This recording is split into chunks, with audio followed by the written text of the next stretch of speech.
If you have ever asked yourself, where on earth did my money go as you approach the end of your financial month, then this video is going to be for you. So what do I mean by the end of the financial month? So in a month, the calendar starts on the 1st and ends on the 30th or the 31st or the 28th or the 29th. Depends on whatever the month is. But in your financial month, the calendar starts on your pay date. So if your pay date is the 25th, that means your calendar starts on the 25th and ends on the 24th of the following month. If you get paid on the 15th, the same thing. If you get paid end of the month, that means your calendar starts on the 1st like a normal calendar. So I track from the 1st of the month since I have become self-employed. When I was working a full-time job, I used to get paid on the 15th, so on the 25th. Goodness me, I feel like I forgot now. I used to get paid on the 25th, and I used to track from the 25th till the 24th. So right now we are doing a budget recap, closing off the month of September and having a look at where our money went. So I've got my category budget over here. What do I mean by category budget? It is very important for you to know which categories spend the most in your money and is it aligned with your priorities. So there are 7 categories that are very important for you to understand when you are doing your money tracking. Category number 1 is obviously your income, how much money is actually coming in, even if it's not like salary or anything. Maybe someone just owed you money, there's money coming in for the month. What is your plan for that? If it's a bonus, if it's an incentive, if it's a stokvel payout, if there's money coming in, you need to track that under income. Category number 2 is future me. So basically, how much are you putting away for you in the future? So things like retirement, things like life insurance, things like investment, things like education investments for your kids that are going to help you financially not have to pay for universities and stuff because you've already put that away. So those kind of things, you want to put them under future me. This is the category you want to prioritize. I am trying to really work on that one, but we'll have a look and see how much we spend a month on this category and how much out of our income is the percentage of that income going into future me. Category number 3 is your high priority bills. So these are bills that you need, like you cannot without them. You cannot survive without these bills. So things like your rent, medical aid, etc. Category number 4 is your subscriptions. So these are things that you pay month to month. Some of them you don't need, some of them you need. But because they are also a cost from your budget, you have to keep track of them. Some of them are really small, and you'll see with mine as well. Things like your Apple Music or Google, like 60 Rand, 50 Rand there. Sounds small, but it does add up. You have to track and know exactly where your money is going. Category number 5 is your debt. So this is obviously just your minimum payment, so your monthly payments that you're paying every single month, as well as any extra that you're paying into debt. You want to track how much actually went to debt every month. Category number 6 is your variable expenses. So these are things that change every single month. I always say you can actually challenge yourself with the variable expenses and see if you can spend less this month, for example, on food or on petrol, on beauty, those kind of things that change month to month. Like, for example, this month I'm not going to do my hair, which means I'm saving money on beauty. If we are on a fast, which we are, we're not going to spend too much on food. So those kind of things, you can challenge yourself to eat out less, maybe once a month instead of once a week. So those kind of things you can actually work on to spend less than normal. And then the last category is sinking funds. Sinking funds is basically taking baby steps to reach a bigger goal. So for example, if your goal is to save 100,000 Rand so that you can deposit a car, and you have 24 months to do that, so that's 2 years, you will then take 100,000 Rand and divide it by 24 months. So you need to save 4,170 Rand per month in your sinking fund. That's going to help you have 100,000 Rand in 2 years to deposit your car. Now, this is going to save you from using your bonuses or using your whole paycheck or things like that. And you'll just be more prepared for your future purchases. But these are not only just really big purchases. It can be like Christmas spending, can be back to school, which is what I use it for most of the time. Okay, so let's have a look at my budgets for the month of September and see where did our money actually go. So I've already pre-calculated everything, so I'm just going to kind of narrate it for you.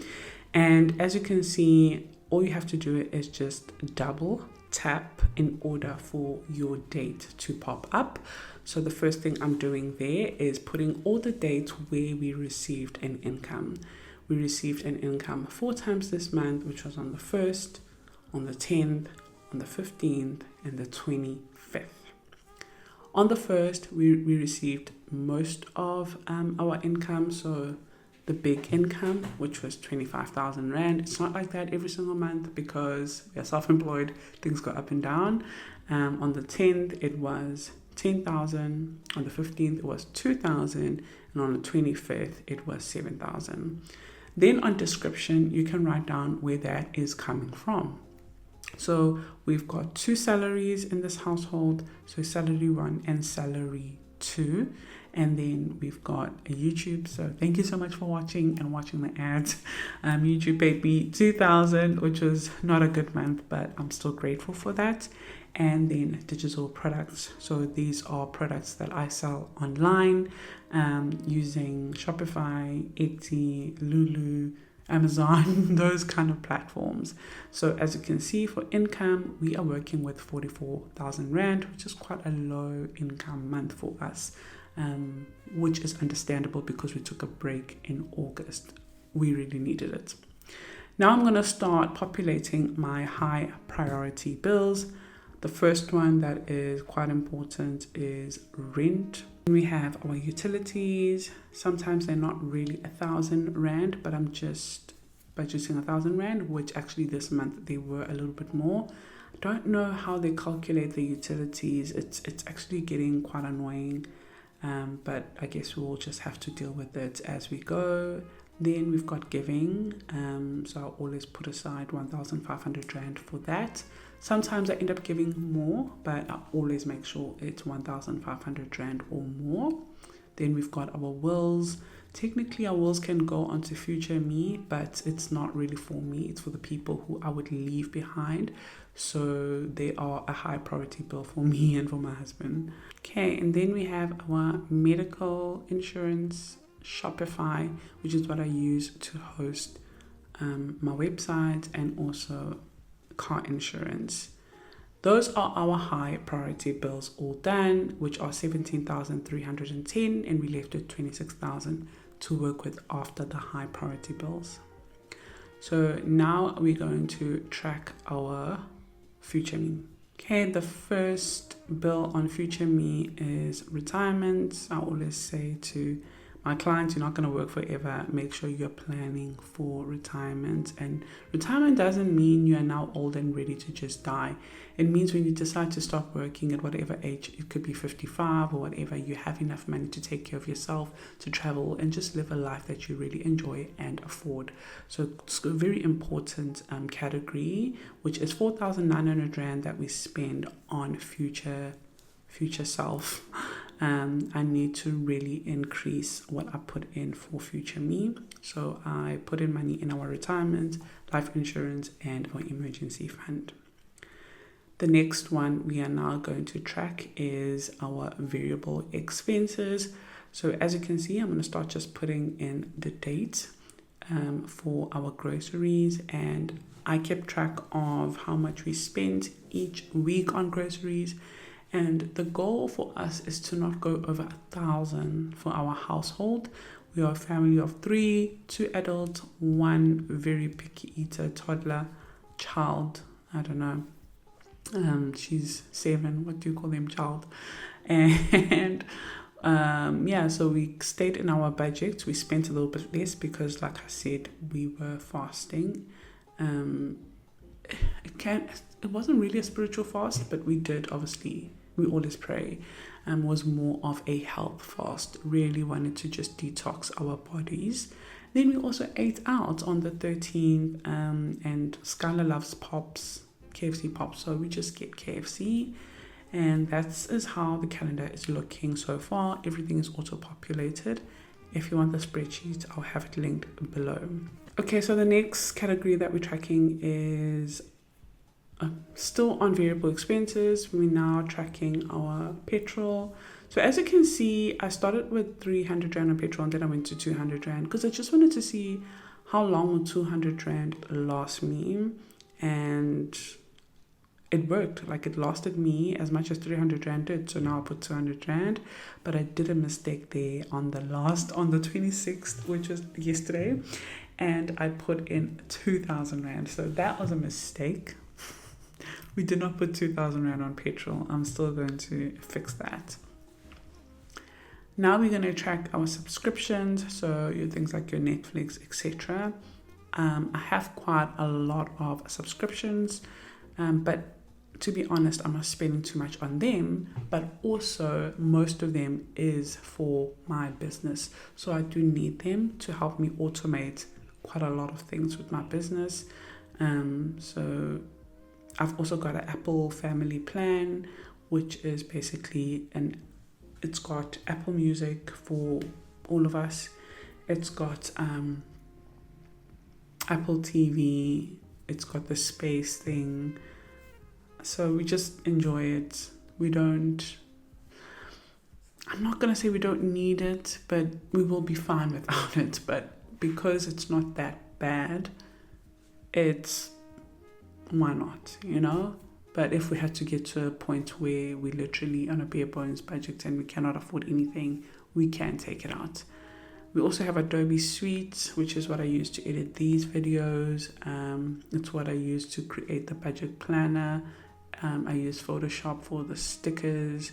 I use Lightroom for editing pictures as well. Then I have Canva, which is very important for my business, and also CapCut, which is what I use for editing short videos. So as you can see, I use all of them. Then I've got school, which I pay monthly as well, where I host my mentorship program. If you want to learn how to start a business and a digital business, specifically online, then you can enroll, and that's where I host my courses and stuff, which is $13 a month, so around 230 Rand a month, to get all the content and to meet me live twice a month. Then I've got bank charges, which I don't know, it's like a subscription, but I'm over these bank charges. So I really need to change the type of account that I have, because I generally don't use the private wealth bank thing that I have. And on subscriptions, as you can see, I spent 2,500 Rand, which is 5% of the income. So it's not too much from our income, but it does accumulate if the subscriptions are unnecessary, but most of them are necessary for the business. The only two unnecessary ones would be, I guess, Disney and Netflix, but Netflix is 179, which is, again, it's for a lot of devices, and Disney's 49 Rand, that new one. And then we also have our debt, which is probably my worst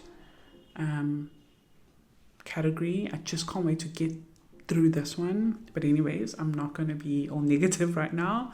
That's how much we paid on our loans and credit card, which, as you can see, we have around 2,000 left, which is not real because there's a 1,800 Rand stuck over there on petrol, which is not a true definition of how much we spent on petrol. It was just a little mistake that I picked up now as I am now narrating my budget. And then the next category we're tracking is our sinking funds.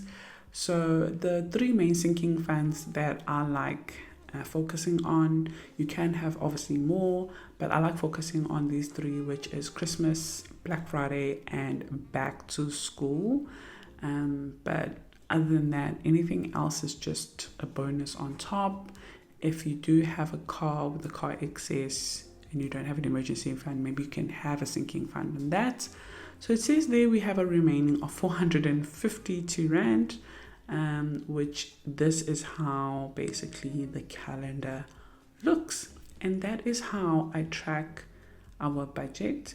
And I have a bit of an idea of how much actually I spent on Future Me, on my high priority bills, on my subscriptions, on my debt, on my variable expenses, on my sinking funds, how much we have remaining to go. So this is a great overview, and also tells you in percentage how much you are dedicating to each category. And once you are done tracking, then you just tick and remove it out of sight, out of mind, or done. So yeah, that is it, guys. This is my budget recap. That's how our calendar looks. That is how much we spent for the month.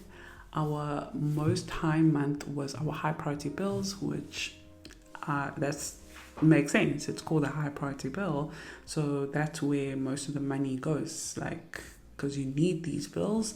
Our second highest spending category is debt, which, yeah, our debt is quite high, but hopefully we can get that one low, so I'm not really happy about that. Then our third highest one is our variable expenses. We already know that that is not true, but it is, which has our food and petrol and things like that. Then it is Future Me. I would like Future Me to be number 2 of the high priority bills. So that is something I'm working on, because I'm trying to grow my wealth, of course. And then after that, we've got sinking funds and subscriptions, which are just 5%. And sinking funds is 4.5%, so not too bad. But I would like to increase sinking funds as well, because that would help with any future, like traveling or honeymoon or whatever that we are still trying to experience, me and my husband. So yeah, this is how our budget is looking. And if you want this tracker, again, I'll have it linked below. I'll see you guys on the next video, and comment down below how much you have spent this month. Are you living above or below your means? How do you track your budget? And hopefully when I launch the budget planners, hopefully by November, we will be able to also do budgets where we are writing and tracking everything on paper, because I know some of you enjoy that. I'll see you on the next one. Bye.